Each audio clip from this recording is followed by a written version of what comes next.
Good afternoon, everybody, and we are now in a reconvened licensing 2003 at subcommittee of the London Borough of Newham. Thank you for those people joining us on this Zoom call and also watching us on the teleconferencing arrangements on the YouTube. Due to issues surrounding the coronavirus COVID-19, in order to meet with the social distancing guidance issued by the Government and Public Health England, the whole of this reconvened meeting will be conducted by teleconferencing arrangements. The members of the public watching us, remember this is a reconvened hearing, so I'll try and explain as soon as I can after introductions what point we are on the agenda, and I'll refer you to, if you're following us on the YouTube platform, you can also refer to the agenda which is on the London Borough of Newham's website under agendas. Thank you very much. So can we do introductions then? I'm Councillor Neil Wilson, Chair of Licensing, London Borough of Newham, and I represent Plaistow South Ward. I'm one of the three members who will be making the decision today. Councillor Lofthouse. Good afternoon. I'm Councillor Jane Lofthouse, and I represent Plaistow South. And Councillor Vincent Vaughan. Sorry, let me unmute myself. Good evening. Thank you very much, Chair. My name is Councillor Winston Vaughan, and I represent Forest Gate South Ward. Right, and now we'll go around the people as I can see them on the screen. No sort of hierarchy involved, I don't think here. Try to be fair. Case officer, please. Good afternoon, John Chisley. I'm the case officer for London Borough of Newham Licensing. As this is an administrative hearing under the 2003 Act of Licensing, we have legal advisors. We are lay people, but we have a legal team advising us. Mandeep, please, first. Mandeep Mehat, legal advisor from One Source Legal Services. And Umair, please. Good evening, Umair Malik, legal advisor from One Source Services. Thank you very much. Now, we have people who have made representations. Stuart, please, from the Met Police.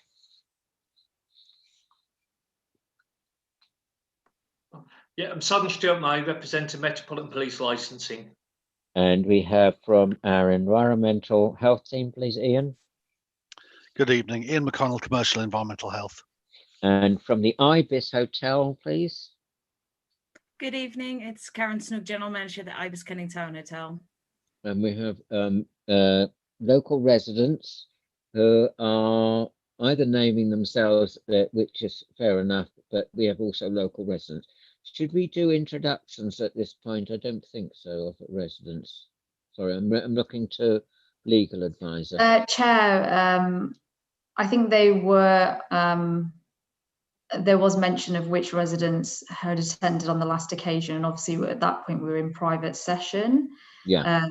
And given that their details are on restricted pages, it's not advised that they identify themselves formally.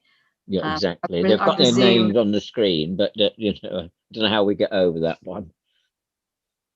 We can check, have a short break and check with the clerk as to whether all of the ones that were identified previously are here today, and whether we've got a record of them being aware of being on camera and their name showing. So do we want to quickly just check that?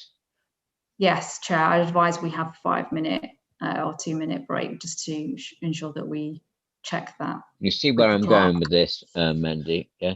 So can we just, can you hear us okay, Zoom clerk, that we just have a quick adjournment for this? Yes, Chair, I'll facilitate that now for you. Just to advise everybody, everyone will get assigned into their respective breakout rooms. Those who do not join a breakout room, if you could please switch off your microphone and camera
We're still waiting for everybody to reconvene. Can everybody hear me okay?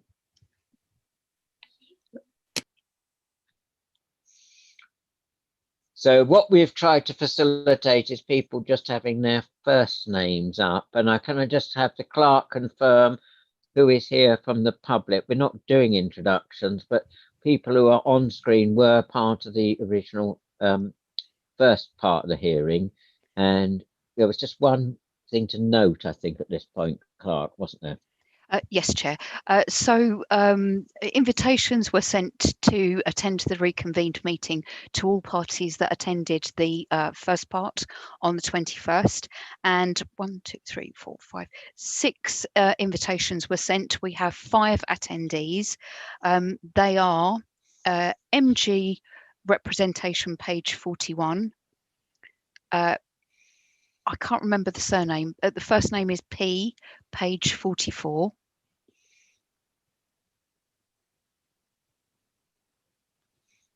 I can't see him on screen actually though. No. Sorry. Is Sorry. he there? Yeah, he's there. You're there. Yeah. Lovely, thank you. Sorry, I've just so my camera will be off. P. Then we've got CB on page 47. Yep. And we have a representative of that's it, S on page 53. Her partner is attending with permission as last time. And then we have the manager of the IBIS who is that's where we got to, I think. So I think we'd had Karen's introduction. Is that all right, Leo? We're just trying to make certain that you're okay with who's on the screen as well. So absolutely. Thank you very much. And now, can you introduce yourself, as I've sort of roped you in at this point? So yes, good evening, everyone. My name is Leo Cherulambides, and I am the barrister representing McDonald's. Thank you very much. Now, the McDonald's team is represented by Mark as an operations manager. Mark? Yeah, I'm the licensing officer for McDonald's. Thank you. And I think there was somebody else from your corporation last time or not? Was I? Yes, Elaine Rayner from Shoesmith Solicitors, who submitted the application. Thank you very much. Was that everybody from the team from McDonald's? Yeah. And is there anybody else I've left out? It's very, it's difficult when it's not physically in the East Ham chamber. It's so much easier then because you can spot, you go round and you spot people. Okay, so we were, for the members of the general public, we were. If you're following us on the agenda packs that's on the council's website, remember this is a reconvened hearing, so we're not going over anything that's already been said.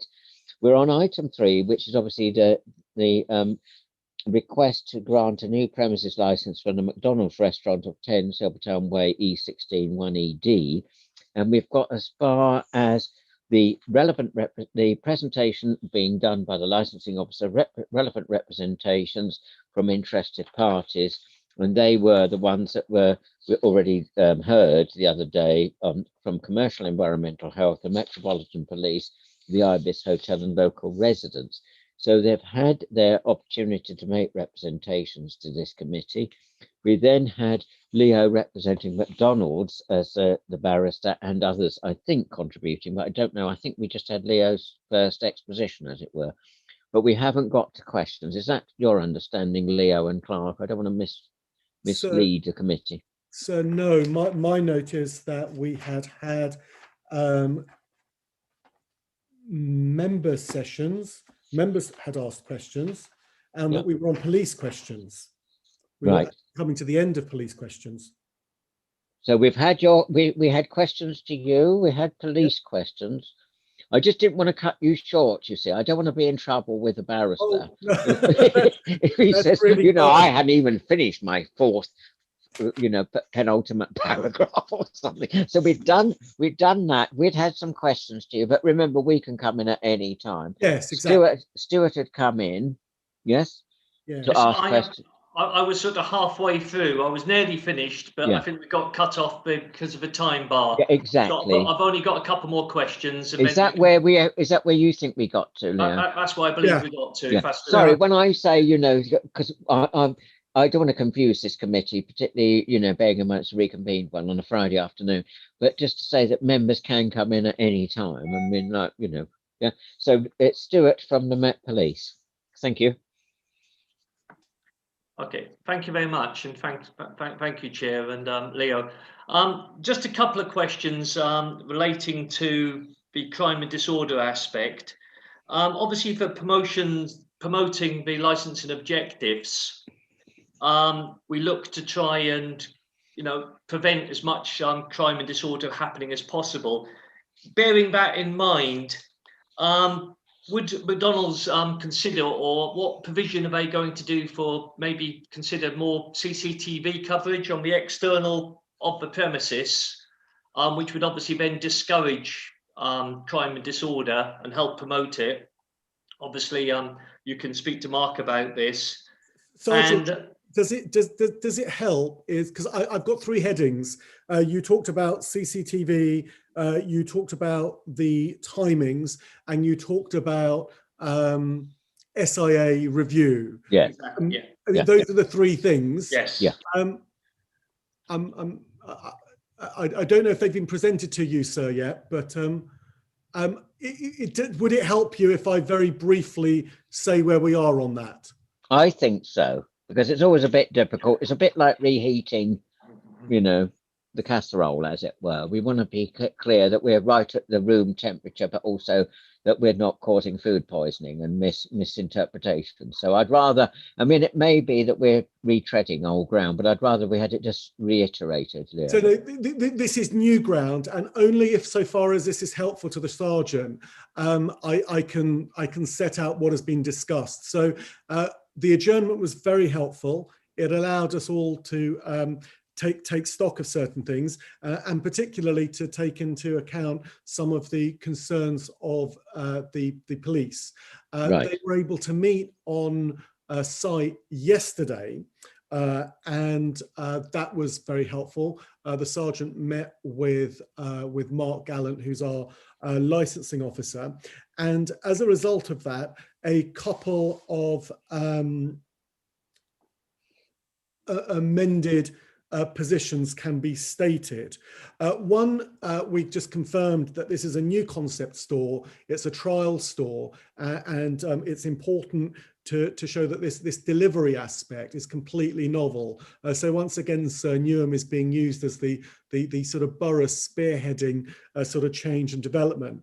And what we've agreed with the police is that we will amend the application so that the closing time for in-store dining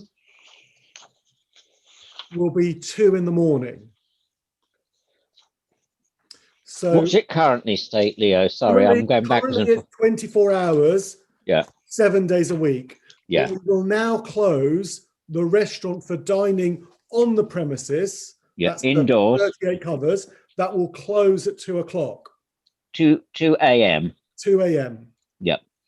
So you've got 3 hours of licensable activity, because everything is licensable. You don't need a license up till 11, so it'll be from 11 till 2. Yeah, got that 11 one. to 2 in-store dining. However, the application, insofar as deliveries is concerned, still stands till 5. 11 to 5. Yeah. Okay. So there is that, and that is by way of amended condition. So that's the only condition that we are amending. The next thing, as the sergeant observed, and I'm grateful for the observation, is the lack of accessible toilet.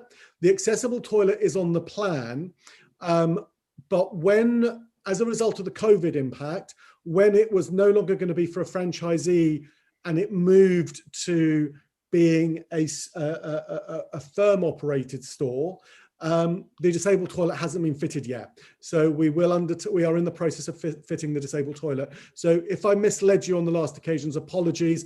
I, for obvious reasons, haven't been to the site, so I didn't know that. And just, I know, people will say, it's slightly out of the purview of licensing, and it's not germane to whether we were to grant this license or not. But are you considering, just while I'm on disabled toilets generally, the community toilet scheme? Because there's a lack of public facilities. So whether yes, we people participate in I those. thought you did, but you know, And- so whether you're buying a burger or not, you're allowed in if your needs are such. I don't want to prolong this point too much, but you see where I'm going with that one. No, absolutely. And because on the last occasion I talked about accessibility schemes, and I made quite a big play of that, it's absolutely right that I correct myself and say that is being installed. So apologies, I didn't know that. So we've got the timings as reviewed, accessible toilets. Some two quick ones from Stuart were about the CCTV on external. So I'm coming to and that. the SIAs. Is that correct, Leah? I'm coming to that. The next thing is to do with CCTV. Now, what we have is we have full complement of CCTV in the store. I don't think there were any complaints about that. We have CCTV at each of the 3 doors, including the delivery door. And if you come in, you have to take your helmet off. You have to take your mask off. You get sort of clear. You get clear visuals of that. The officer asked us to consider CCTV sort of looking out, so to the area beyond that. I can't offer that up as a condition for this reason, which is that we have a landlord, we have a remote landlord, we have the people that manage the public space privately, and the local authority. As a matter of record and as a matter of undertaking, we've said this to the police and we're saying it to you. We've already started the work and we're making inquiries. As soon as we get permission from all the people that we need to get permission from, council, landlords and so on, we will very happily put those cameras outside, and the money has been set aside for that. So whether there's a fancy word for that paved area. Is it frontalage or something? And it has to be it has to be consistent with the landlords, the regeneration schemes, and you know the conditions that were laid down on our local development committee and highways and all sorts of things. So I get that one. And it's exactly the same with as I said with the bins. We've already started talking to the landlords. We've already started talking to TfL in order to get those in place. And so the final thing that was discussed was this issue of guarding, this issue of crime and disorder in the area, and also the police concerns around the ASB of the delivery people. So again, I'm not offering it as a condition, because what we're essentially being asked to do is guard another operator, but we don't actually think, for example, that we will need the SIA. However, we will put one in place. We will review it after 3 months. We will review it after 6 months, and we will present the findings of that to you. So, for example, in the other store at Canning Town, our security there don't actually deal with crime and disorder. They spend time actually marshalling the delivery drivers, ironically, given the conversation we're having, and also helping with cleanup and so on. So we often find with our operations that the SIA might not necessarily be needed. But as this is an experimental site, given what we're doing, we actually feel that by closing the restaurant and then focusing on that important delivery time and having SIA there, you'll be able to get the observations of our in-house people and of the SIA in order to see what the impact might be. So again, that's a very public undertaking. The money is there, the people are there, and we will provide 2 sets of reports, one after 3 months and one after 6 months. And in any event, Mark, as the licensing operation manager for McDonald's, is contactable directly by the licensing team at Newham if they have any sooner concerns. And as I've already said before, we keep security under constant review anyway. And so if we think we need extra, we will get extra. We're not going to wait for 3 months or 6 months to increase that if we need to. Sergeant, I think that's about everything you've discussed. I hope that is everything that we've discussed. That's been very helpful, Leo. Thank you very much for that summary. Can I just bring in Councillor Vaughan, because he was indicating he may have a point of clarification, but we're on questions, remember, at the moment to the McDonald's team, everybody, and Councillor Vaughan can come in at any time, because he's one of the 3 decision makers with me and Councillor Jane Lofthouse. So, Councillor Vaughan. Thank you very much, Chair. Leo, yes, you mentioned that this is a new concept for McDonald's. I wonder if you can expand upon that and what make it different from the other restaurants. Absolutely, sir. So if you recall on the plans, you will see that this McDonald's has three sets of doors. You can see that in the photo and you can see it on the plan. The far left door is for delivery. The central door is for people coming in to use the restaurant, sort of pedestrians, people that are going to dine, people that are going to take away. And then the furthest of the doors, you can see that on page 33, is a door which is only for delivery drivers. And you can see that there's a two-way system that goes one way, no entry. So they're able to go up, access the kitchen and the counters and so on for deliveries. So given what we were seeing before COVID, the growth of the home delivery market, and also since COVID, an application was put in for this McDonald's to be designed very specifically with having that separate alleyway, corridor and access for delivery drivers, so that we could observe how that was going to work. And that's what makes this site exceptional. It's the first to have been granted planning permission to operate in this way with this configuration. Do you wish to come back, Winston, please? Yeah, that's only infrastructure though, isn't it? Yeah. Yes, but the application, the planning application was about the infrastructure, the operation, and the way it would be. So the application was for a 24-hour McDonald's focusing on off-site deliveries. Okay, and Chair, thank you very much for that, Leo. But is the sergeant going to reply to the conversation between Leo and himself? Oh, yes, yes. Now, Okay. I've had a request in the chat box for the residents to come in and ask questions of Leo. Yes, certainly that will be acceptable, but we're doing it in the order that, you know, we have to follow. So please bear in mind, I'm not trying to stop any debate, but we can't have sort of like everybody coming in on everything. Does that make sense? So we're on questions from the Met to the McDonald's representative.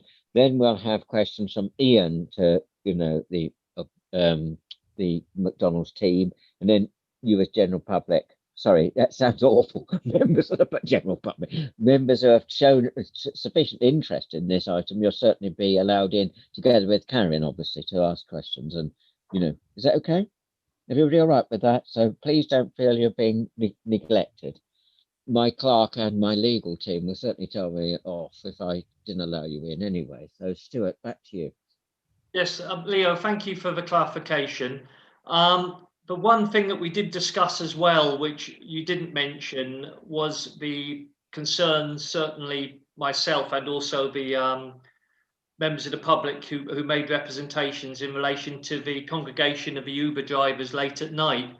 I'd like you to just make the commitment that you will, for example, look into the technology in relation to preventing them from congregating in the front of the property should that become a problem, and also but your policies in relation to getting them sort of banned from McDonald's should they cause issues. Because when I was there on, was it Wednesday or Thursday, it was although there was no nuisance, to be fair, there was a number of persons congregating outside there, and I can imagine maybe at 3 o'clock in the morning that could cause a bit of a nuisance.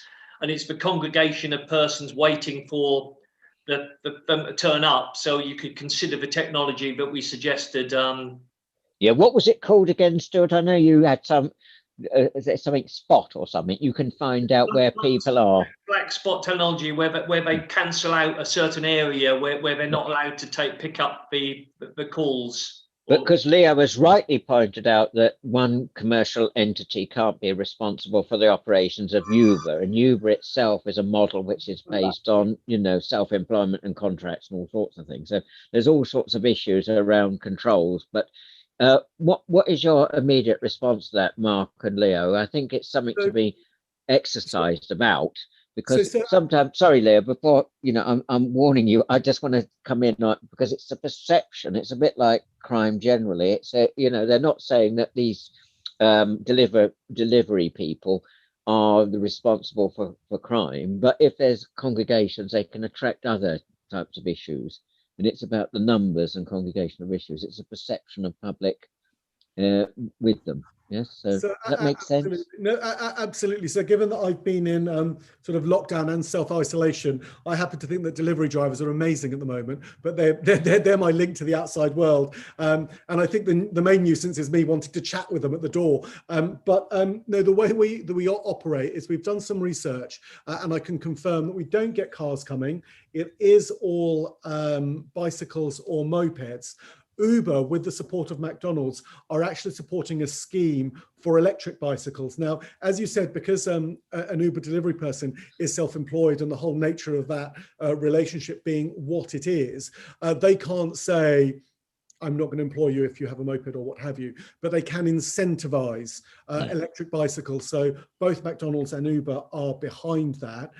Certainly, I agree that people congregating, aren't necessarily a nuisance, but they might become a nuisance. So if they've got radios on, I mean, the classic example, of course, that we know from licensing is taxis waiting to pick up people outside of a club who have their radios on. But what we can do is if the collections are all happening inside in this building, so you need to come in. We've got protocols in place about what to do with your radios to keep them off, where to park, where to wait, and so on. If we get complaints about a specific driver, either from our staff or from our patrons, or we can take them off the system so that they won't get any of the McDonald's orders. And then in terms of areas, so I think the example I gave last time is that, say, for example, we were policing the area in front of our frontage, the sort of parking bay, and the drivers wanted to sort of move further away, and they started congregating in front of TfL's land by the station. And we observed that.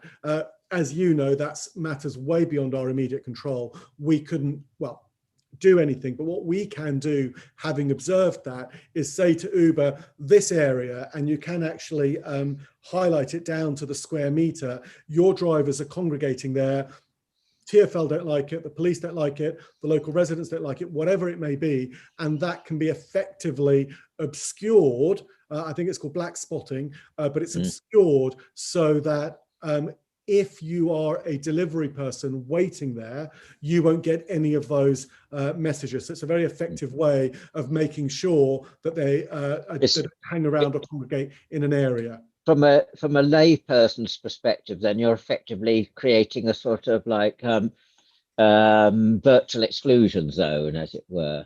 Yeah? Absolutely. Yeah. No, they can't be. I don't think, Mandeep, I'm referring to you and Leo on this. I don't think we can put that in conditions, but that's sort of offering up in goodwill sort of sense. So no, it's part of our operations with Uber as well. But as you say, we're doing new ground here, Leo. Sorry to interrupt, but Mandeep, is it? I don't know if we can go along this as conditions. Yeah, I think that's a matter for deliberation. Yeah, exactly. I think what you can actually canvass now with Leo for McDonald's and the police officer is whether that would in fact be a effective condition if they agree to it. Yeah. I don't want us to spend hours in deliberation, Mandeep, on something that is ultra vires or whatever the phrase is. That to sort of like be putting stuff that we couldn't even achieve or was out of our remit, as it were. Stuart and Leo, is that a suitable thing that we can? Sure, I'm just trying to think. For example, a condition might be something like suitable protocols must be in place to allow McDonald's to exclude delivery persons. I'm just thinking on the cuff, but I think something along the lines of suitable protocols should be in place. I can certainly accept that rather than going down into the minutiae of it. partly because the protocols change and develop as the relationship develops and the technology develops and changes. I'd also say suitably agreed policies as well, obviously. Yes, exactly. It's about mutual agreement or in consultation with, so that, you know, that, so yeah. Exactly. So I can't agree to give the Metropolitan Police a say in the commercial agreements and arrangements between McDonald's and an outside entity. No, okay, no, sorry, I meant, you know, agreed with in the sense of, you know, is that agreed now? Sorry, I didn't mean to agree. Is a Met agreeing to that sort of path? We're not saying we're going to do this. It's just I didn't want to spend hours in deliberation with something. Then that people thought we were going off at some tangent. I think we could. I think something could be drafted in such a way that could do it. But I would more hope that our relationship with McDonald's and with Mark and the team would be good enough to be able to. As long as we had my concern is obviously to prevent the congregation more than anything else, which you rightly said can cause issues in relation to antisocial behaviour, even though individuals themselves are not causing antisocial behaviour. So it was just something a commitment from their side, you know, that they would do something to ensure that we were satisfied with. Yeah, I think we've heard that one. So is that shall we move on? Was that the outstanding stuff from the Met, Stuart? That's correct. Thank you. Yeah. So we're on questions from the Met. Can we then move on, Jane? Or yeah, Winston? can I just interject? I just want to clarify something. Yeah, fine. So, Leo, presumably this would be McDonald's excluding delivery drivers who are subject to complaints relating to nuisance and social behaviour. Yes. Yeah. I'm just trying to. I mean, I know I'm putting you on the spot. You can give it a bit more thought, but I'm just thinking if you know members in deliberation were to decide to grant the license, would that be a condition that would be agreed by McDonald's? You know, to have the policies and protocols in place to exclude those particular people. If you're saying that they are, you know, you're going to deal with the complaints. Whether it's from, you know, the council or from members of public. Absolutely, because it's in our interest. The last thing we want is to have a bunch of sort of really difficult drivers on our doorstep. It's really bad for everyone. So I completely agree with that. I'm just trying to think of decent wording. I mean, that was very, you know, kind of a shorthand. Yeah, we'll give it some thought. As you know, Leo, we hope. Our reputation, we have a reputation in licensing here to maintain good relationships in terms of not being too vague or whatever in our clauses. So we'll try and think of some words. We've got enough time, I think, while we're hearing other things for us to come back to that. Is that all right, Mandy? I've just had some wording come in, Mandy. How about up-to-date protocols to ensure that the partner drivers and delivery agents to have up-to-date protocols to ensure that partner drivers and delivery agents work to promote the licensing objectives? Because that's really what we're doing, isn't it?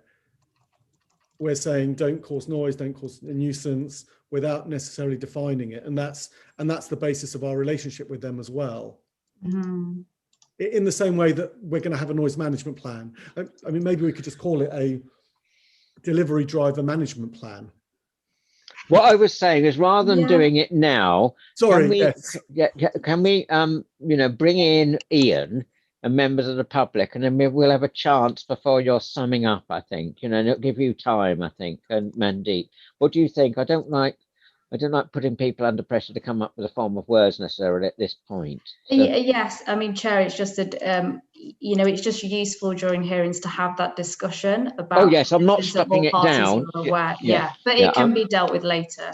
Yeah, I'm not shutting anything down, you know what I mean? Winston, did you wish to come in on this specific? Yeah, on that specific. I just wanted to say that would be a condition, wouldn't it? Yes, that's what we're trying to ascertain, Winston, that we can reach a common ground that is not some sort of like vague promise, but at the same time does not, become unenforceable in terms of either the act or the very operations of McDonald's, by definition, are working with others. in partnership. It's McDonald's we've got in front of us. It's not, delivery people. Yeah. I think we have to look at the legality of any condition. Exactly. Yeah. That's why the lawyers. That's why the lawyers have come back. That's why we have lawyers here. I think. we try to do our best. But Jane, do you have anything further on this? Because I think it may come out in the wash, as it were, anyway. While we're looking to other contributions and questions. So, Ian, it's over to you. Thank you for your patience. Thank you, Chair. Just got a couple of questions. You mentioned about the disabled toilet provision. Could I just check? You have got toilet provision other than for the rest of the customers? Yes. Eating in customers. Really good questions, because I asked the same when I was because you're not allowed to serve food under certain other legislation without having toilets. we have toilets. Good. Right. Good. Ian, sorry, you know the legislation on this is better than me, but there is a legislation, isn't there? I believe there is. Yeah, I'm not a food officer, but yeah, I believe there is legislation. You also mentioned you're doing a litter pick around the area, and could I check that you are covering Mini Baldock Street, because there are planted areas there where people will sit on the low walls and deposit their rubbish in amongst the plants there. Yeah. And also underneath the Newham Way, I think it's called Terry Spink's place, where there is seating provided. Because wherever there's seating, whether it's on a wall or near a planter, I'm afraid it's not just Newham, it's all over London. People will deposit, the boxes and debris of cups or and bits of plastic cutlery or whatever. So I don't know the area, Ian. I know that we sent a litter plan across to someone in Democratic Services, and I'm just, I can't see. I can see Mini Baldock Street. Okay, so Mini Baldock Street up to the planters, yeah. Well, it's a pedestrian street. It's behind your building. Yeah. And runs up to Newham Way.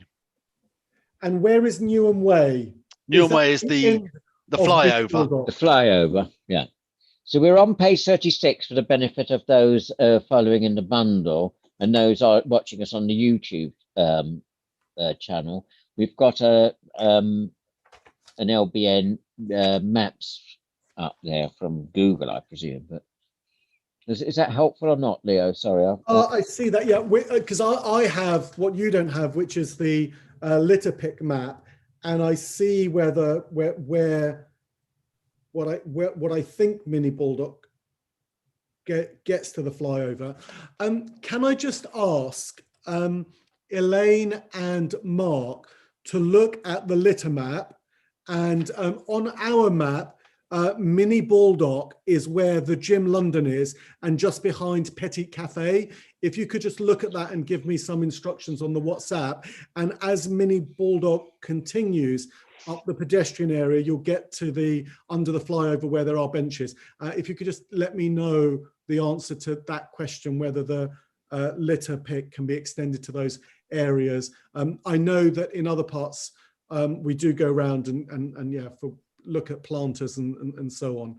Because people, even though they're supposed to be more ecologically friendly areas, people will misuse them and shove all sorts of debris amongst plants. I don't see what the attraction is somehow, but people will sit on these walls and pots that we're putting there to stop behaviors, and people will sit on the edge of planters and things, or these pots. I don't know what they're called, Ian, but these pots of plants where we've done residential areas, haven't we, blocked off roads. People will use these, whether it's in Islington, Camden, Newham, wherever. Yeah. So you're coming back on that one. I'm just coming back. Yeah, I'm just waiting for. That's fine. I can see Mark's typing his instructions to me. Yeah, that's fine. And then Ian, you've got another 2 or 3 questions. Another one. One of the other McDonald's in the borough, Barking Road one.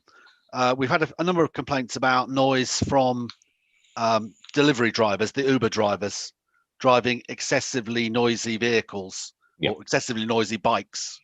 You mentioned about complaints, if you got complaints, you would ban those. But what I'd want to see is something a bit more proactive, rather than having to wait for a complainant to come forward and say this vehicle or this motorbike is too noisy, and they may not be able to identify it anyway. I think it's better, and I'll just ask you what you intend to do to make sure that those drivers are not causing a nuisance.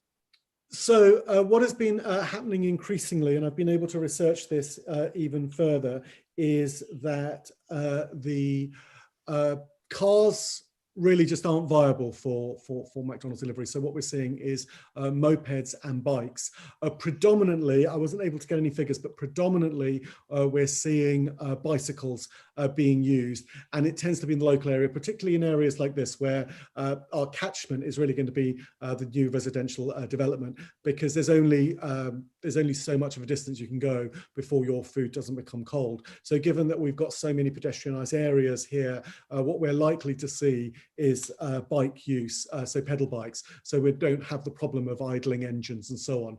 In terms of moped, both Uber, who is our current main partner, and certainly the only partner in this area, and McDonald's are trying to promote that the self-employed delivery agents invest in electric bicycles. So it increases speed, but while reducing noise, and is actually better for the environment. Now, again, Uber can't tell their people to do that, but in the same way that they give the drivers of private hire drivers, their Uber drivers, a particular benefit for converting to electric vehicles or so on, there's that same benefit. Both Uber and McDonald's are actively promoting the use of bicycles and electric bicycles because it's greener and it's quieter. So those are the things that we are proactively doing. Okay. But would you wish to come back? Would you be agreeable to a condition that the operator at that site will monitor and contact Uber about any drivers that are making excessive noise? Well, I've already said we'd agree to protocols with the police. I'm not going to agree a condition off the cuff in this way about excessive noise, because as you know, measuring noise is often quite subjective. What I can agree to, and have agreed on multiple occasions, is that antisocial delivery drivers, just as much as irresponsible antisocial people going to the flyover, eating McDonald's and throwing their litter away, is as bad for McDonald's as it is for the local community. And we're committed to working with the local community, with enforcement officers and our commercial partners to see that completely reduced.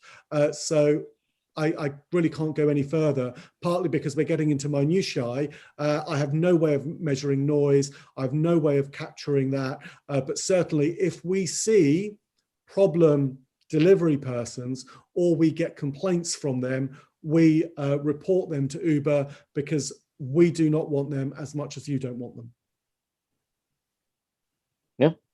Shall we make progress? Yep, have you got fine. an answer on the other one from Absolutely. Mark, Sorry. from operations point of view, and from Elaine? Sorry, Elaine, I'm referring to you. I've forgotten your title in this. You are the Elaine. Can you hear me? You're in their licensing. Yes? Sorry, yeah, I've submitted the application on behalf of submitted McDonald's. the application. Yes, indeed. Yeah. Sorry. So I like to be inclusive. I don't like to refer to Elaine over there, as it were, without giving you full justice of what you're doing here. That's okay, no worries. Thank you. So Leo, yes.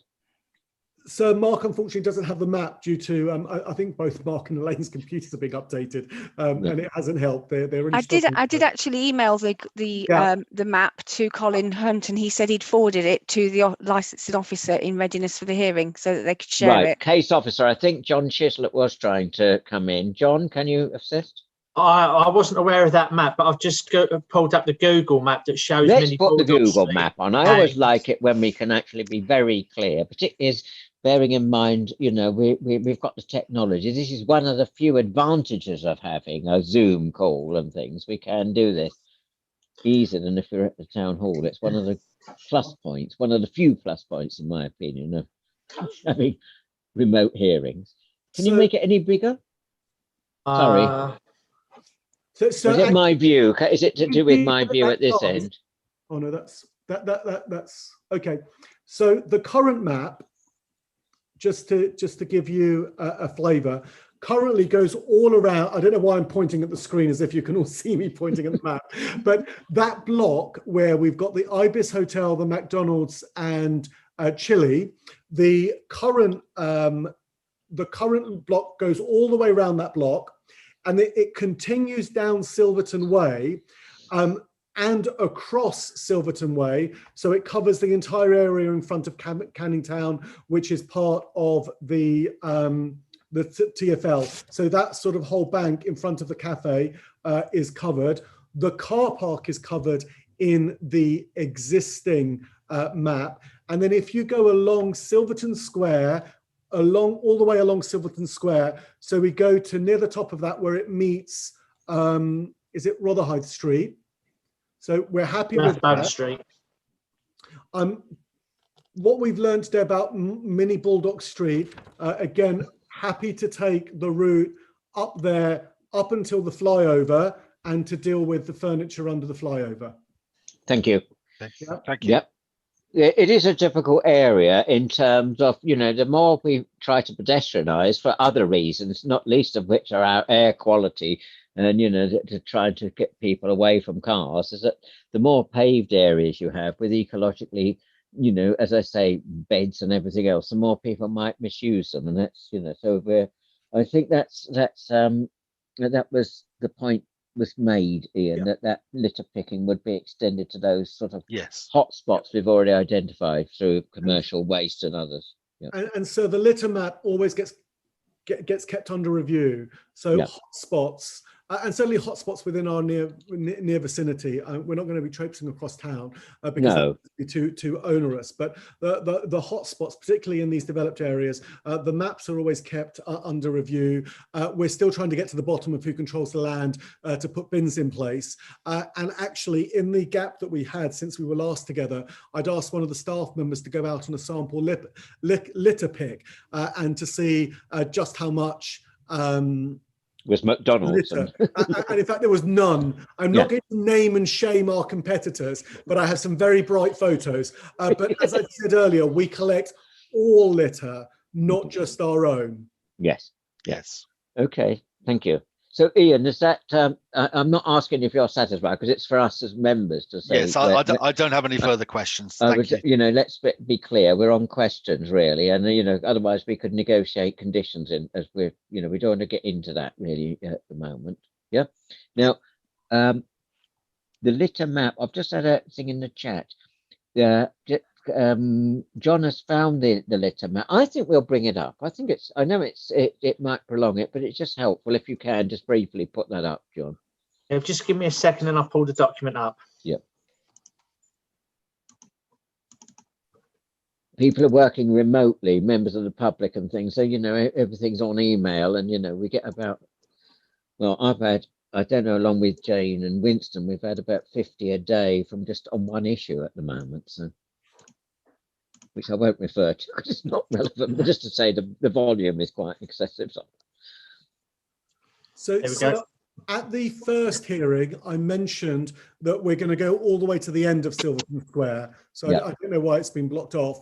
And you can see there the areas that we are looking at. I'd explained how generally what we do in McDonald's is we start at sunrise and we finish at sunset, and that's a matter of insurance and safety. Our near curtilage we can do more frequently, and now that we've seen, again, I'm pointing at the screen like you can all see what I'm pointing at. That's just bizarre. I'm at pop, but anyway, Mini Baldock Drive to the drive-through will get you a bigger map if the license is granted, and even if the license isn't granted, we do our litter picks anyway, and that will be available in the store as well as the times that they do that. So we will extend up that way. Okay, thank you for that, and thank you, John, for facilitating that. I think that's dealt with those issues. Ian, that you complete your questions? Yes, Chair, thank you. Right, now we have next, any questions from Karen on behalf of Acorn Invest, which is a parent company for the Ibis Hotel, which is Cheek by Jowl. with the premises under question. So Karen, questions, remember, at the moment to Leo or anybody representing McDonald's at this point. Thank you. Thank you. If it's all right, I would like to ask the operator, so Mark, some questions, as they're mainly operational questions. Yeah. Well, if you don't mind, sir, as is my normal practice. Oh, sorry, to go through Leo. Yes. Particularly with local residents, I say this respectfully, but where they don't go within the parameters of the Licensing Act, I'd just like to intervene to make sure that we're staying lawful. So, Karen, that is an important point legally that Mandeep has said to us as well as members, you know, but we can't have sort of like interchange too much. So Leo does have the right to, you know, say we're not going to answer that. So just be warned. Yeah. Of course, yes. Yeah. No, that's Leo's right to say that. Yeah. So obviously, so Mark, my question would be that given the location of the unit and it being in such a residential area, and obviously you in the application of this license, you mentioned the formal consultation. Can you just confirm if there was any formal consultation with the local residents, and if so, in what form? Absolutely, sir. As you're aware, there was legal confirmation consultation, the blue notices, the posters around the store, as well as the newspaper article, and that's what's required by law. And just by way of correction, of course, this isn't a residential area. In fact, it's an area of mixed use, as well as a traffic hub and a transport hub. Yeah, so the reference, just for the benefit of those watching us on YouTube, and I can see on my other screen that we have people who are watching from outside, as it were, of the meeting that's on the screen. Now my other screen's gone off just as I said that. I don't know why I've just jinxed that. But it is clear that under the Act we have to display notices, and that's the blue notices to which Leo refers. So, and, you know, advertising in the local press. And Karen, you wish to come back on anything on consultation? Sorry. Yeah, no, you're fine. No, this is what it's meant to be. We're not shutting anybody down. I won't keep it as long as last time, don't worry. Also, thank you for answering, Leo. You mentioned all the great initiative which McDonald's do, which is amazing, I must say. But obviously, as this is mainly with the 4 pillars of licensing, what is the operational plan in terms of opening if this license gets granted?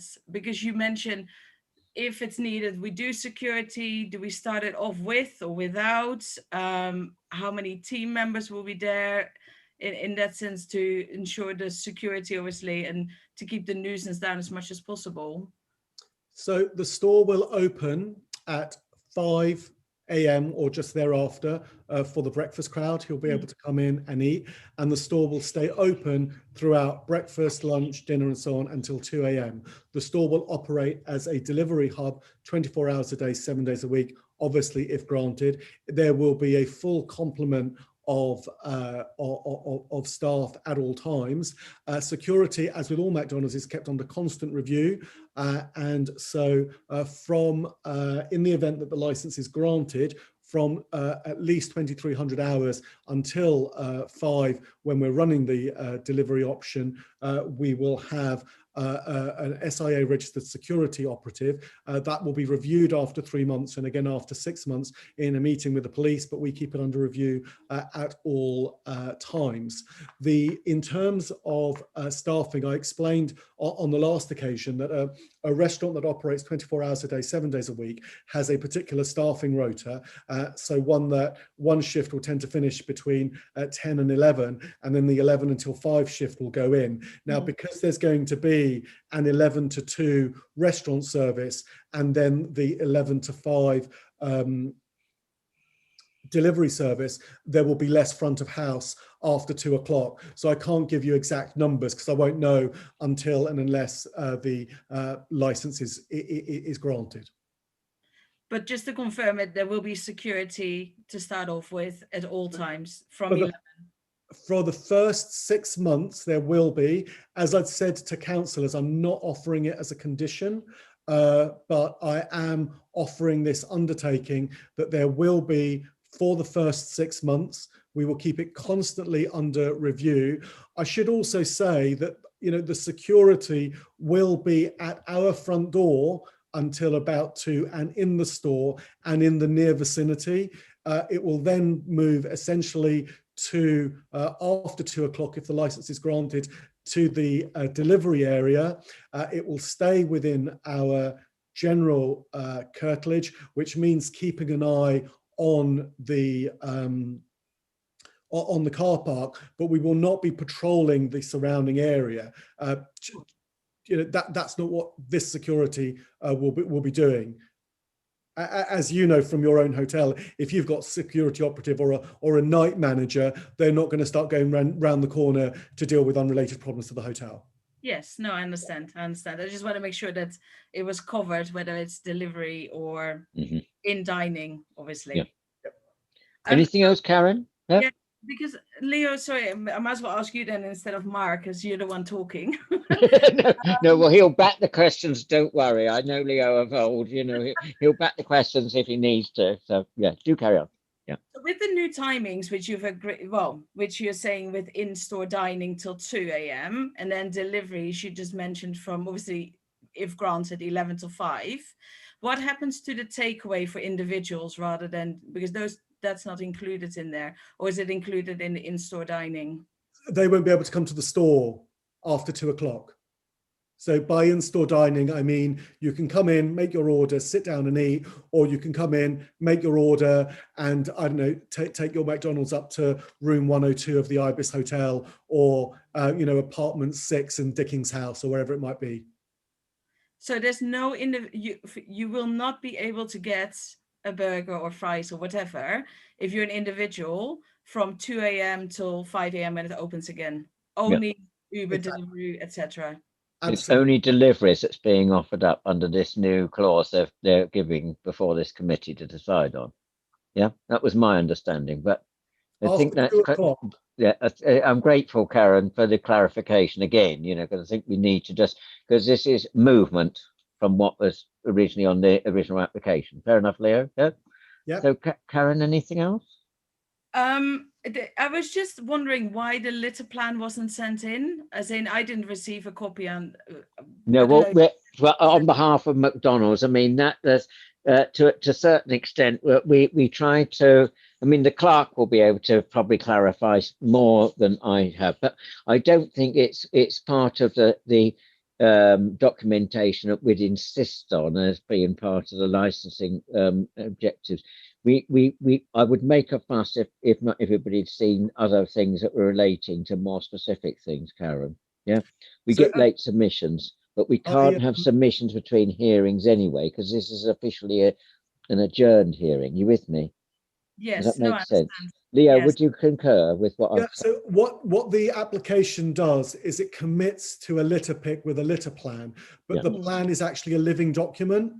So it's actually not uncommon. And we find it really helpful when the EHO says, by the way, did you know about those planters? The second thing is, because this is a new store, we've had really limited operation, and because of COVID, it's been even more limited. So I was never expecting that and none of us were expecting that the litter plan that we have currently would look anything like the litter plan that we would have on opening with a license, if granted, in 3 months' time, 6 months' time, and so on. So it really is a plan that evolves for us. That's why you haven't had it. No, I is that understand. okay, Karen? See where the explanation is? Yeah. I understand. I also run a business, so I fully exactly understand. Yes. We cover your front door and frontage and curtilage, though. Sorry? We go all the way around the hotel because that block is covered. Leo, we're very good neighbors, as I'm sure the manager will concur after the last few weeks. But no, it's just because I just wonder if obviously there's other documents which I didn't see which were sent in. I did send in some pictures. I don't know if that was forwarded. Did you send in pictures? I did. Because on behalf of the elected members, that's Councillor Vaughan and Councillor Loftus. We've not received any supplementary agendas. Does the case officer have any comments? Chair, I've been on leave for the last month, so I'm not aware of anything. Are you aware of anything that was supplementary, or Antonella? No, Chair. If it helps. Well, if we haven't seen it, unless we, Karen, are you saying you sent in something that was pertinent to this hearing? Yes, I don't know if it's, I will explain. So I just wanted to clarify because we had such Sorry, can I just come in? If anything new was submitted, the parties need the consent of the exactly. Other yeah. That's why I'm ascertaining what it was, but we can't really have late submissions. Otherwise, you can understand where we're going with this. It's only because it was adjourned. I mean, I wouldn't allow from the chair anything new to come in. It's like, Leo is under strict instructions when I tell him in a moment to sum up, or whenever the moment comes. You can't bring in new things, you see, to be fair to all parties. So, Karen, I'm just ascertaining, what did you send in? I know, I tried to explain that before I got interrupted, sorry. No, but it's an important legal point as well, because I think Yes, everybody has to hear, why it may not have appeared. Yes. I just sent in the pictures of where the fans were on the roof, as in the air handling units and the extracts, because whatever picture was presented in the previous hearing, it didn't give the correct location. Obviously, we had many discussions about that. But I asked in my email for it to be shared with all parties, obviously, because I'm aware that I can't just send it without Leo, Mark, or whoever to be aware of it. But if that was missed, which clearly Mandy, what do you rule on this one? I Well, rule it out Chair, of it's order. not been, I mean, it's not part of a supplementary agenda. Yeah, I can that's rule been it out of order, I think. I'm so sorry, Karen, I have to rule it out of order for the reasons given, you see. Yeah. Leo may want to respond to that if you put it in the form of a question about where would he stand by the statement or whatever about the location of these fans, but I don't know whether that's fair, Leo, either. But I've also researched the planning permission, and I can confirm that we've complied with all the conditions. There are vents on the roof, and there are vents on the side that deal with smell and noise.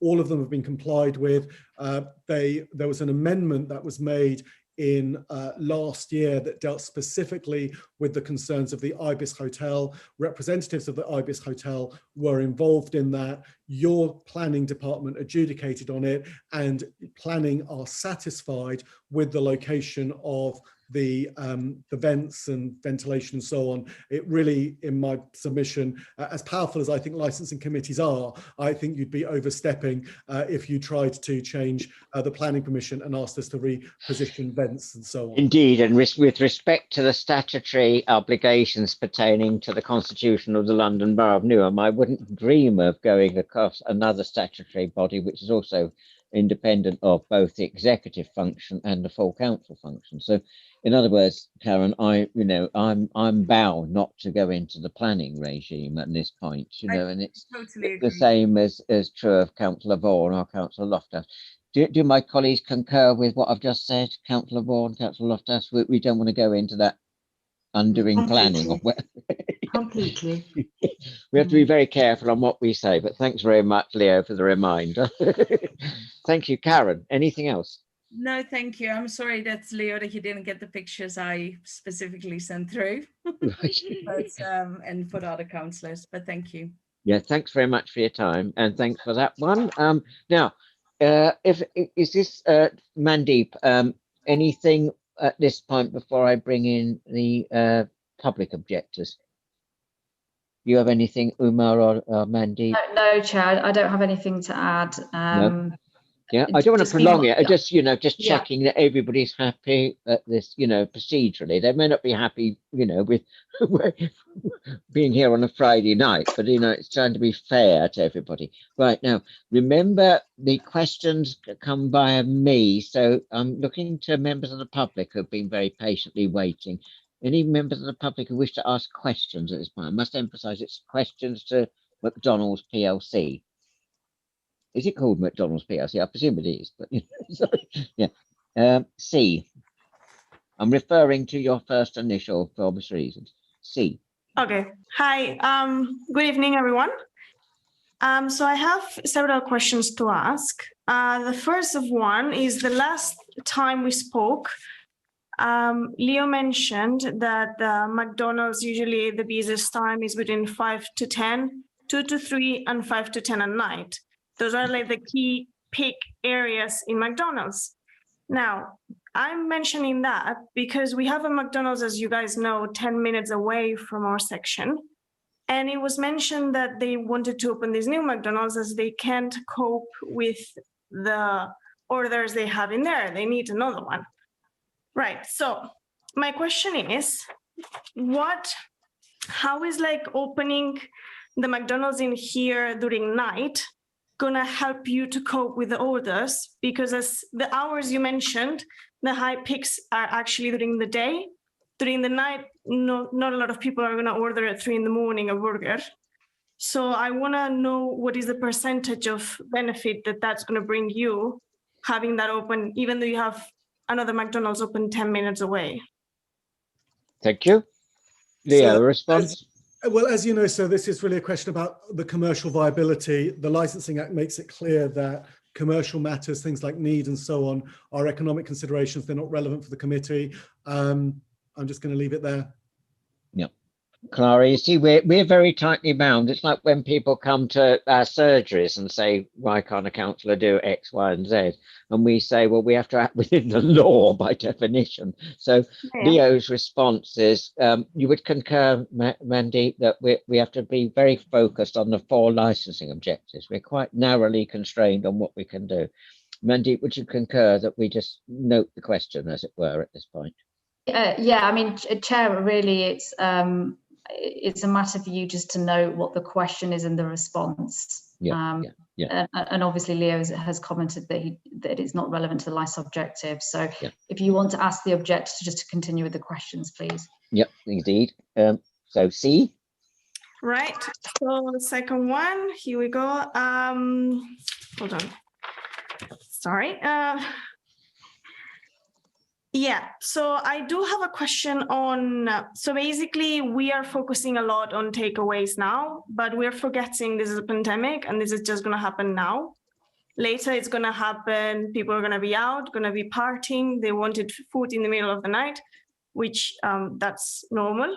The question goes to if their clients coming with their cars, collecting their McDonald's and parking on the Morrison's parking lot, which they can do, and they do their own after party, would McDonald's be able to, I don't know, influence with them, like, you know, make them go away, or do we have to call the police every time these incidents happened?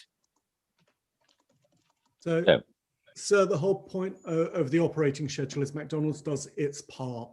So things like signs and notices, asking people to be respectful, the CCTV that we put in place, the measures that we put in place.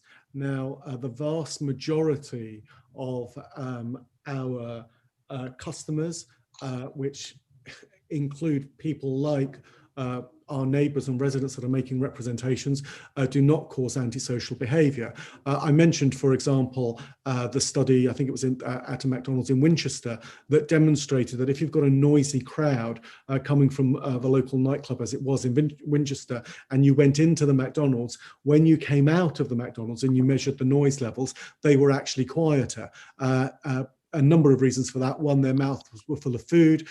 2, their hearing had adjusted to normal sound levels, so they no longer needed to shout.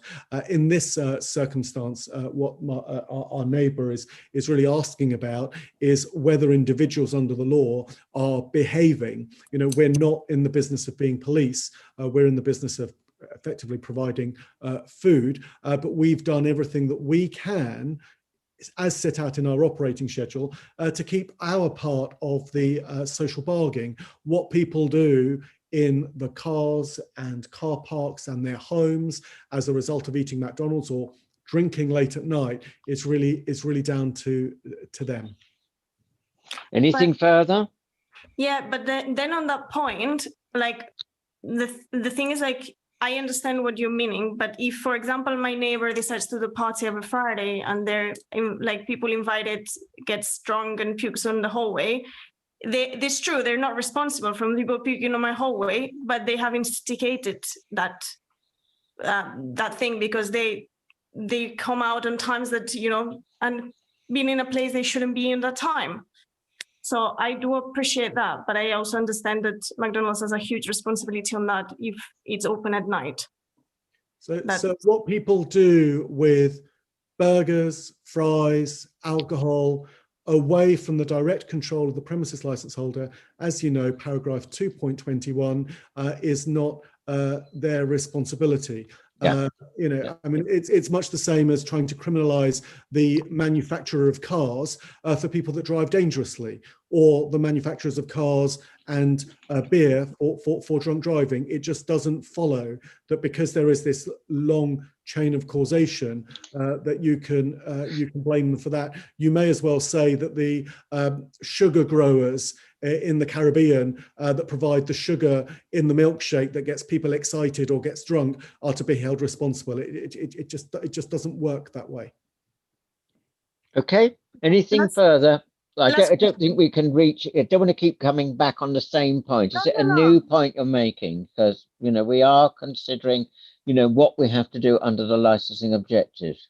Yeah. I understand your frustrations with various issues. It's like when people come to our surgeries, both Councillor Vaughan and Councillor Lofthouse will tell you stories galore on what people want us to try and control, but we can't. We're your advocates and representatives, but we can't make promises. Neither can McDonald's. Agreed. So my last, and promise the last one question, not related. It is, if you get this licensing overnight, I was going to ask if McDonald's is willing to pay a percentage of their night revenue on our service charge, because I totally really agree and really thank you for the litter picking, and that will be a really good thing. But that doesn't count human fluids, which will happen. That will not count us maybe increasing security outside, because obviously you're not putting, by the looks of it, you may not put like physical people like going around the area. So we are like, as a building, we have our securities that will need to go around, and maybe we need to put new people to feel more secure. So that will also increase our service charge as a community. No, sir. And I think I'm not going to repeat this. You're an experienced committee. It's not a relevant request. It's hardly proportionate and it's hardly appropriate in the circumstances. Thank you. Anybody else from the public objectors at this point? Anybody else? Yeah, sorry. It's either A or S. You came both on the screen, but is it S or A? A. S is right. my one. I thought it was, but I didn't get. I thought because it must be the male. I nearly went there. A. Sorry, I try not to mention your name. Objector A. Do you wish to have a question to McDonald's via their legal representative? Please take it. Thank you. My question is very different from what previous objector was talking about. It's more for me to understand the process. So, Leo has been talking a lot about planning permission, but my understanding is that planning permission has to do, with whether the plans are in line with the regulations and they are in the right positions and so on. And we all understand that the council has approved the planning permissions. Everything is fine. No one is really complaining about that. But then I understand the license. So the conversation we're having today is about granting a license to McDonald's to stay open between 11 p.m. and 5 a.m. And my understanding is that they're completely different concerns, different rules. Otherwise, we wouldn't be here and discussing. We will just the planning permissions. Granted. I think you've made your point, sir. I don't want to interrupt too much, but that is ground that we've covered in this hearing already. So can you form it in the form of a question? Yeah. The question is, why are we talking about the planning permissions? Well, we've dealt with that. Also, like in the statements, McDonald objected that one of the public objectors was not aware of the planning permissions. Where my question is, were we supposed to read the planning permissions and understand it, or are we No, you're here under the rights of the general public, and Mandy will correct me, and so will Leo, I'm sure, from the legal perspective. Anybody has a right to submit things, and because we don't identify individuals, it's been put on the confidential items. But this clearly is under the very narrow purview of licensing for objectives. Planning permission was only raised as an issue in the discussion by Leo, I think, or others asking questions. It may have been Karen from the Ibis Hotel. Now, Leo is perfectly entitled to mention planning law, but I think I've already disposed of that by saying that both Councillor Lofthouse, myself, and Councillor Vaughan mustn't get into discussions about planning, because that's a separate process in law, rightly separate from the licensing objective. So you are right to raise it as another question, but I just want to clarify from the chair that we've heard that, we know where you're coming from, but we also know where McDonald's is coming from. Does that make sense? Yeah, I don't want to shut anybody down, but I think we've covered this. Oh. I don't want to. Leo, do you have anything further to add? So I think basically the relevance of planning is this committee is not reassessing planning. Yeah, so we don't open it up again, you see. Yeah. This committee is looking at the area and assessing essentially the suitability of this operation. The evidential relevance of the planning permission for this committee is that Newham have already said this area is suitable for a 24-hour restaurant with delivery. It's suitable for a hotel. It's suitable as a transport hub. And on the basis of that information taken together, it gives the committee a sense of the character of the area. It is not wholly exclusive. And that's the value of the planning permission in my submission and the presentation. And what the committee are doing is saying that given this area and what I'm saying to them that is suitable for this kind of use, the license, if granted, sets out the parameters of how it's going to operate. So the principle that you can have a 24-hour delivery restaurant here has been established as a matter of land use. The how that could operate is up to the committee, and the committee can put those limits in either by refusing the application, by amending the application, or granting the application with conditions. So for example, saying things like you must have a litter pick, you must have a protocol in place with Uber drivers and so on. And that's what we're looking at. We're building on a foundation that is there. Is that a suitable answer for you? Is that dealt with your point? I think, Chair, you answered my question. Don't think the latest statement is relevant. You answered my questions already. Okay, that's fine. Okay. Right. Thank you. Do you wish to come back with any further points? That's what I was offering. No, thank you. No. Anybody else from the public objectors? Are they still with us? Zoom helper, has anybody left the room? I want to give everybody a chance to come in if they wish. P, do you wish to come in with a question? Yes, I do. I wanted Leo to clarify his statement around if a person could go into the restaurant to take away food after 2 a.m. because that question wasn't answered by Leo, but instead by the council. So if a person, can you just repeat the question? We're having a bit, I don't know if other colleagues are, I'm having a bit of a problem hearing you, sir, sorry. Yeah, sorry, it was a question about somebody coming in to buy food after 2 a.m. Yes, I think that was already answered, that this is delivery only service, so somebody can't just rock up as a general public member. But no, sorry, Council. That wasn't answered by Leo. That wasn't answered by you, unfortunately. But the question was specifically if a member of the public, without ordering through Uber Eats or Deliveroo, can get a takeaway between the hours of 2 a.m. and 5 a.m.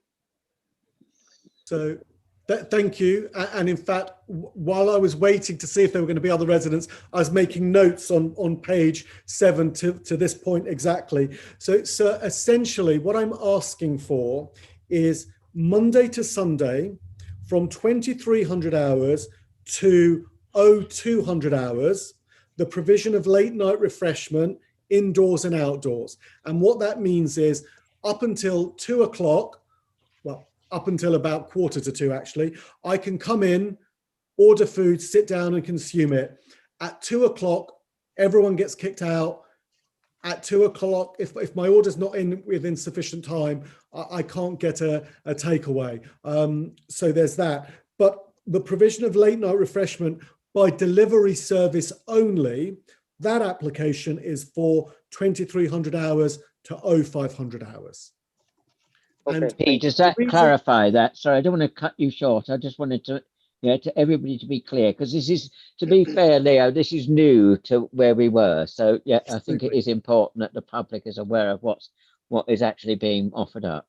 P, is that clear now for you? Is that okay? Yes, that clarifies that, and also eliminates one of my follow-up questions. So I want to ask that. Yeah. Can you have another one? Yeah.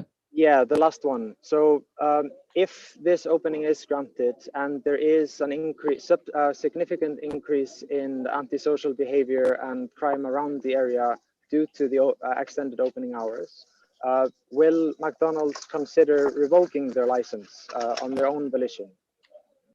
So, sir, I don't think I know of any example I was of going any to say, yeah, that is revoking their own license. So actually, over COVID, I did act for someone that had so many chronic COVID breaches that they did just give up their license. To explain a safeguard for you, and it's particularly relevant in an area where, to your credit, you're all engaged, and that's a really important thing that any operator can know. You can review a license. What you need to do to review a license is tell the committee, the council, and you fill out a form, it's available online, that the licensing objectives have been undermined. You will be challenged to show that it is actually linked to McDonald's. For example, and this is slightly tongue-in-cheek, but there may be a local hotel that starts offering special deals to hen and stag parties who are creating absolute havoc in the area, ordering like delivery food from not McDonald's, but our competitors. And, that's an extreme example, but the problems will be associated with this hotel or with another operator. But you would be able to say, look, I've got loads of pictures of food stuck in planters, of, I don't know, milkshakes being smeared on the walls. I've never come across this, by the way. We want a review. So you put in an application to the council. That review gets advertised for 28 days, and then people like the sergeant get it, Ian at Environmental Health gets it, and they may well want to participate as well. We then have to have a hearing, at which point the councillors are saying, is this linked to you?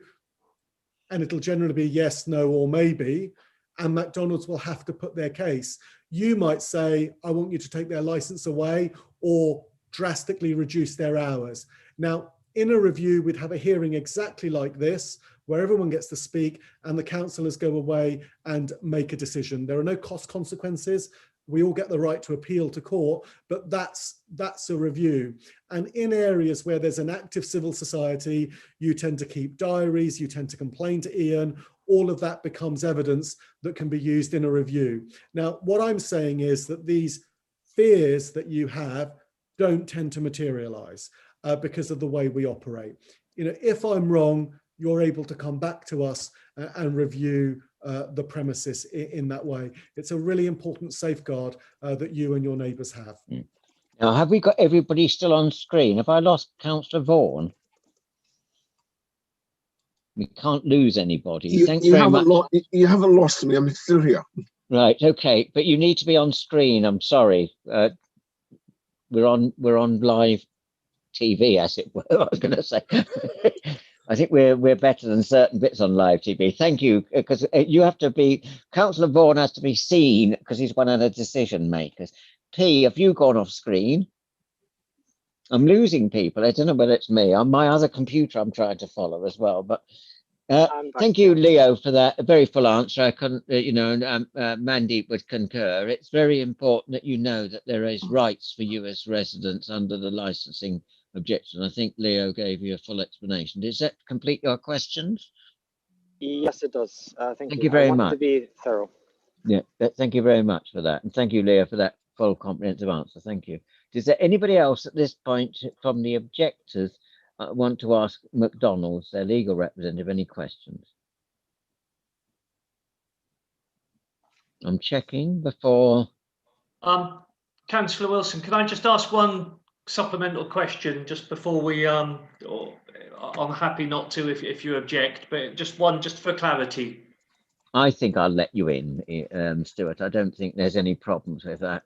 We can come in any time, so I think, you know, I'd let now the public, if sometimes it arises in answer to other people, so we try to be fairly flexible. So yes, do come in. I'm 100% certain that Leo isn't trying to trick anybody, and I'm sure it's just an oversight. But I did visit the premise yesterday, and I made great bones about it. And you might want to consult with Mark before he answers again.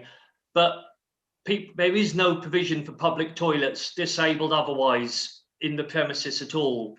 I was there yesterday or the day before. We spoke to the manager. We confirmed it with the manager. I physically looked myself. We got a tour of the building, and there is none. There might be one being built, and that's not an issue. But I just want for clarity, just to make sure that everybody's aware. For you know, the plan is a bit, and the plan looks like it's got toilets, but they're staff toilets. So there is no toilets for the Uber drivers, and there is no toilets for the members of the public.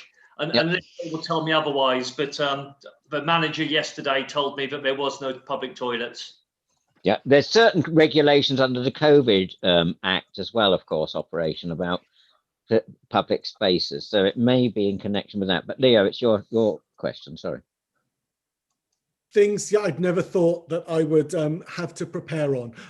No, you are right. It's my misunderstanding. Mark's been sending me notes on WhatsApp, and I was going to correct myself. And in fact, Mark, like you, discovered that there are not enough toilets for that reason. So in order for us to let people come on site, I think, Mark, you've already ordered toilets, haven't you? And that's being looked at, and the building department's on it, yeah? Mark, can you just come off mute? Yeah, Sorry. so as we said earlier, this is a concept store. This is a unique store. It's to look at whether we can carry this forward into other areas like high street stores where we have a larger McDonald's that's being quite overrun. We can put a delivery hub in. So this store originally was going to have some seats in it. Now it's got no seats at all. It's purely got a bench area, if you like. And as a takeaway, it wasn't required to have toilets. However, a disabled or accessible toilet was in the plan originally. And obviously, due to COVID and other things, it got taken out. But it is back on the market to be put back in.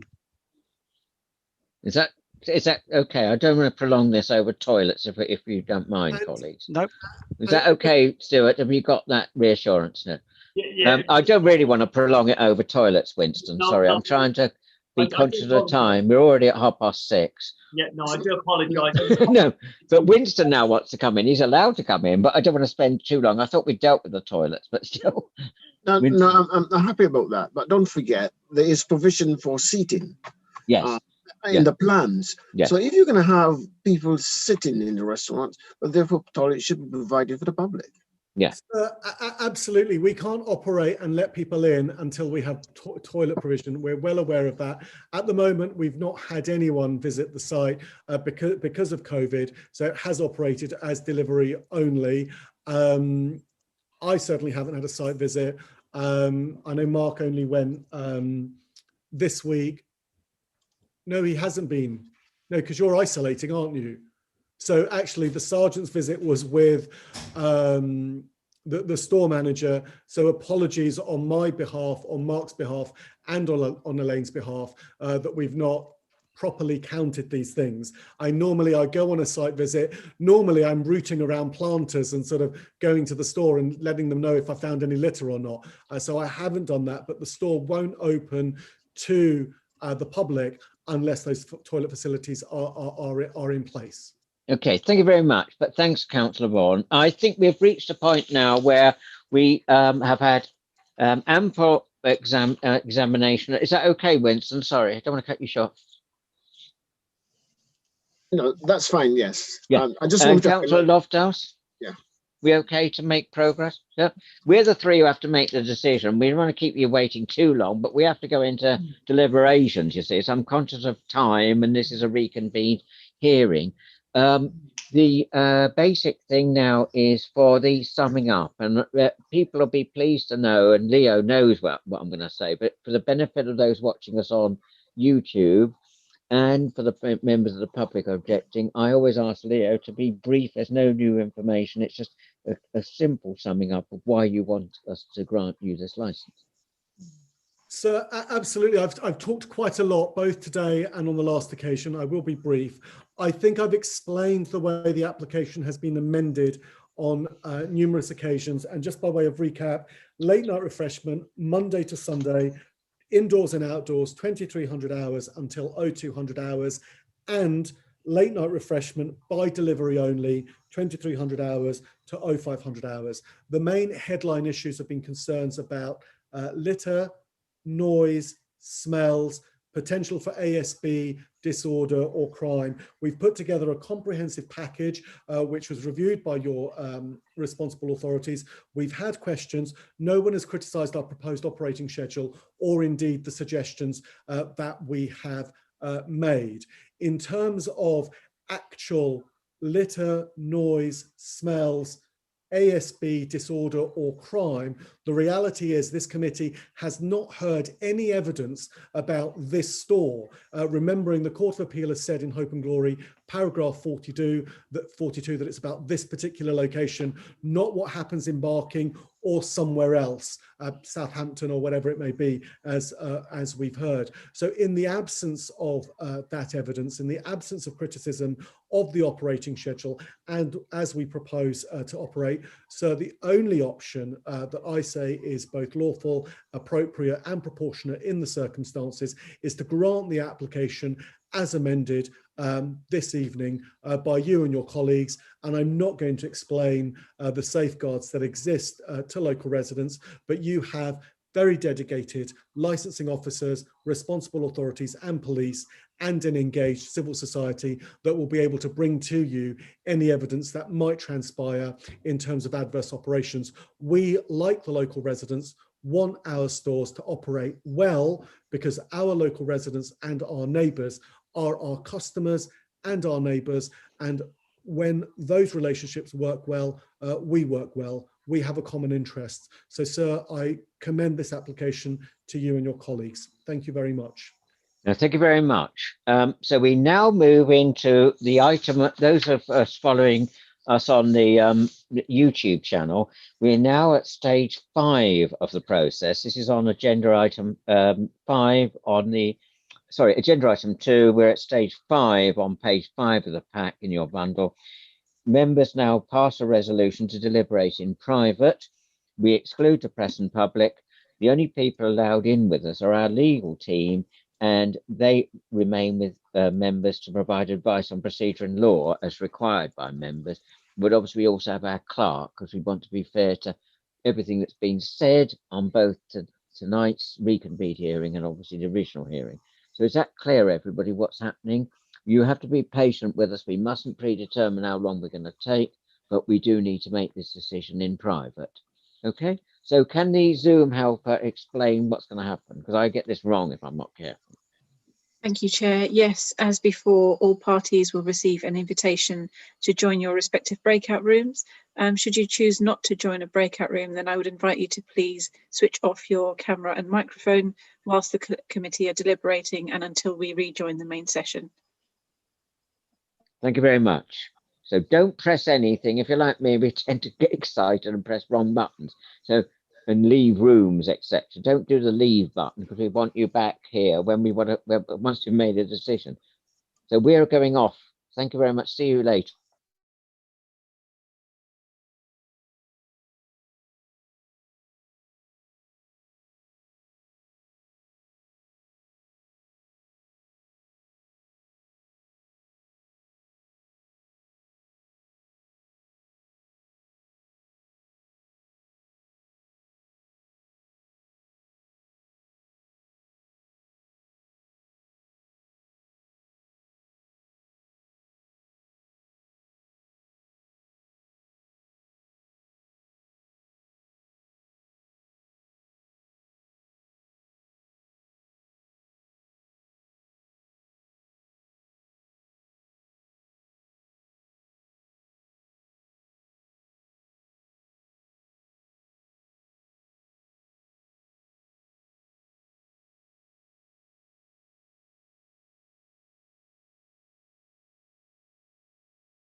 Zoom helper, we haven't got everybody back yet, no?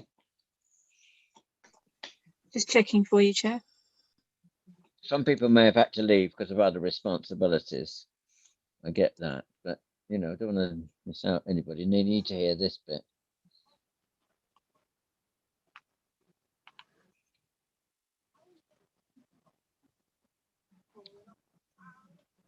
Everybody's back, actually. Chair, I believe everybody has rejoined. Yeah. Thank you.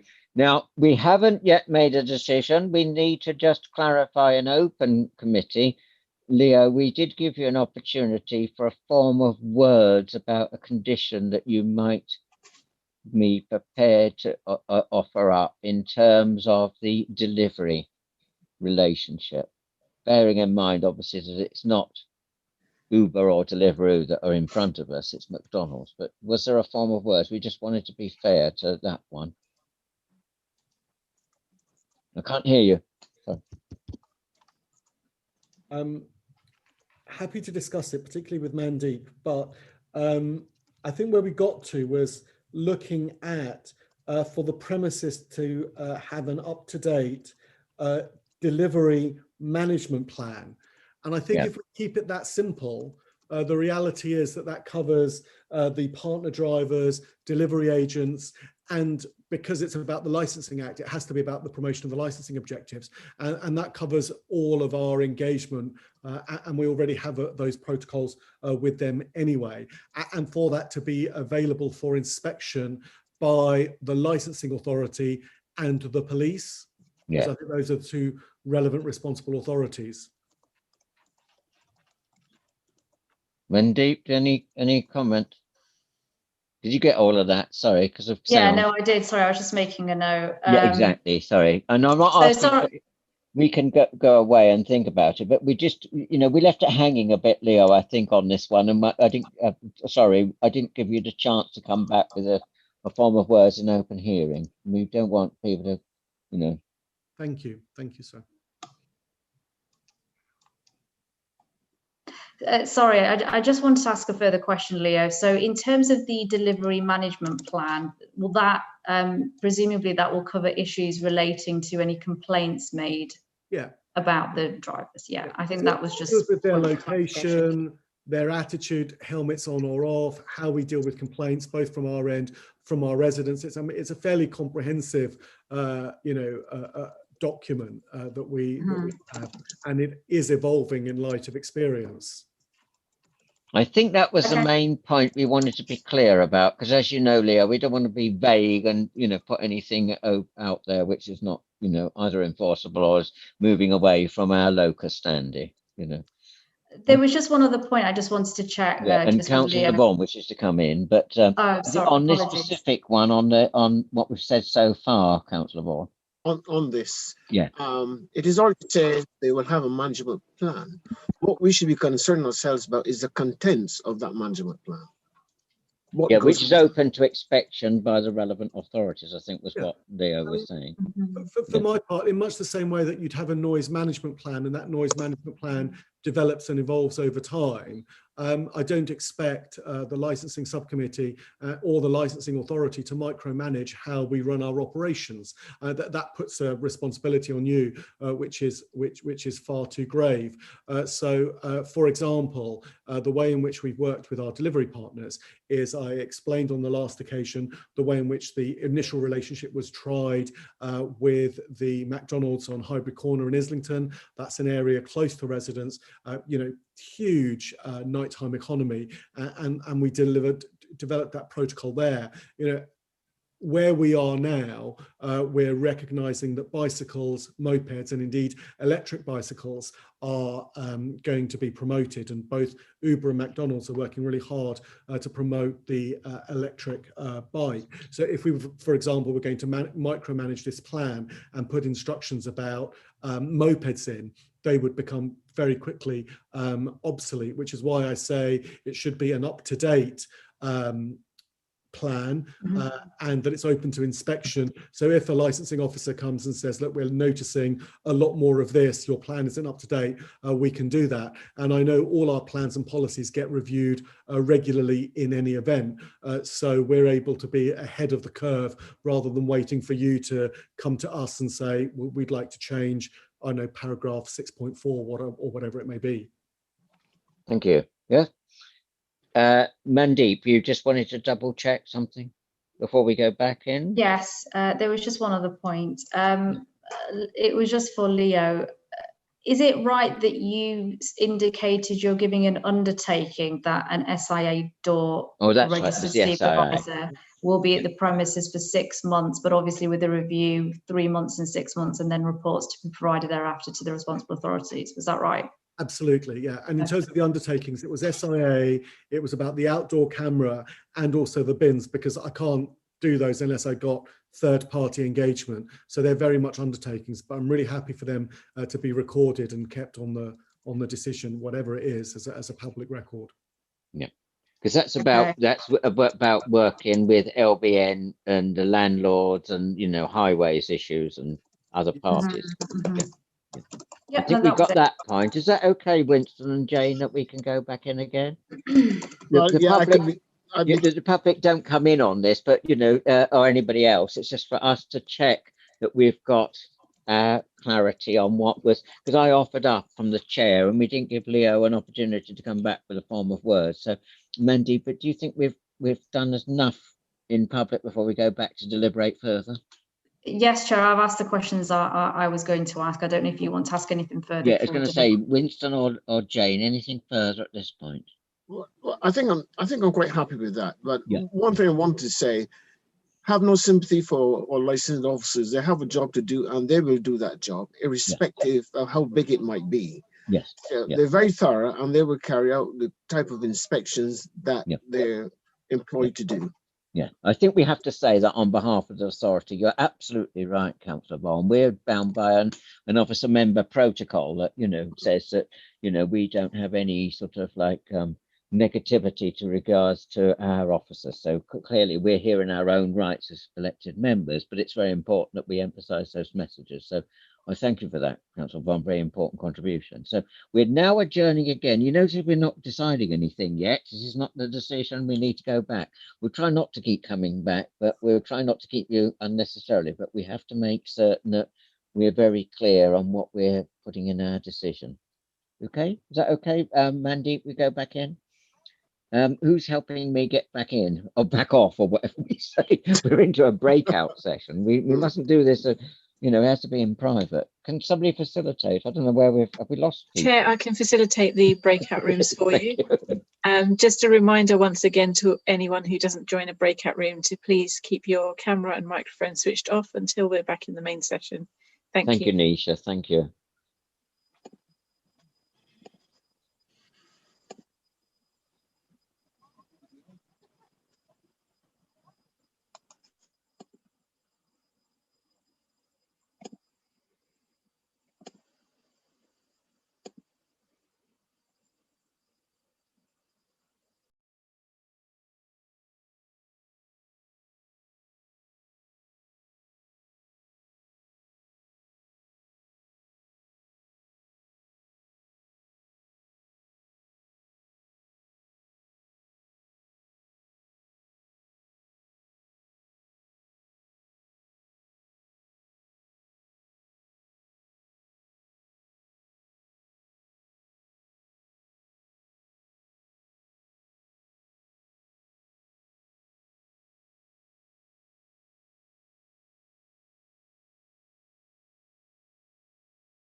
Thank you for your patience, everybody. We are in a position to announce a decision, but I need to be careful to say that when it, well, get the clerk to read it out when everybody's present. So there might be a bit of delay to just double check that we've actually got everybody present. I'm waiting on the Zoom helper. Just checking that for you, Chair. Services, that we've got everybody. Chair, I believe everybody has now rejoined.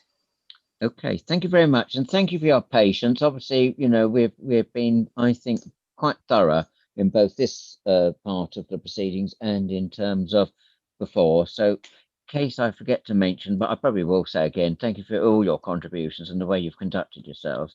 We have reached a decision, and I'll ask the clerk to read it out, please. Thank you, Chair. This is a summary of the decision made by the subcommittee, having heard all written and oral evidence.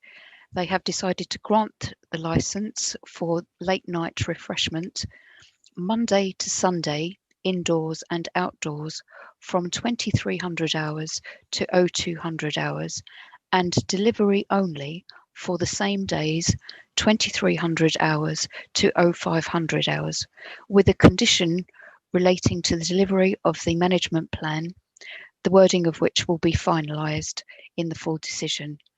And the full decision will be made available in 5 working days. Thank you very much. And it just remains for me to say again, thank you, to bearing in mind technology and all the rest. I think we've done remarkably well. And thank you to the members of the public. I concur with Leo that it's an important issue. And I know we're taking this up in the local government association on behalf of elected members. We want more civic engagement in this process. So thank you. Your contributions are never dismissed, and you do have rights in law, as Leo outlined, about review processes. But thank you also to the people who made representations from the hotel, from environmental health and the police.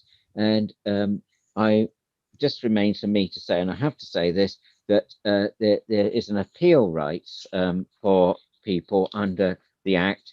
So the applicant, responsible authorities and interested parties may appeal against this decision to the Magistrates' Court within a period of 21 days. Have I left anything out, Mandeep? Sorry. No, Chair.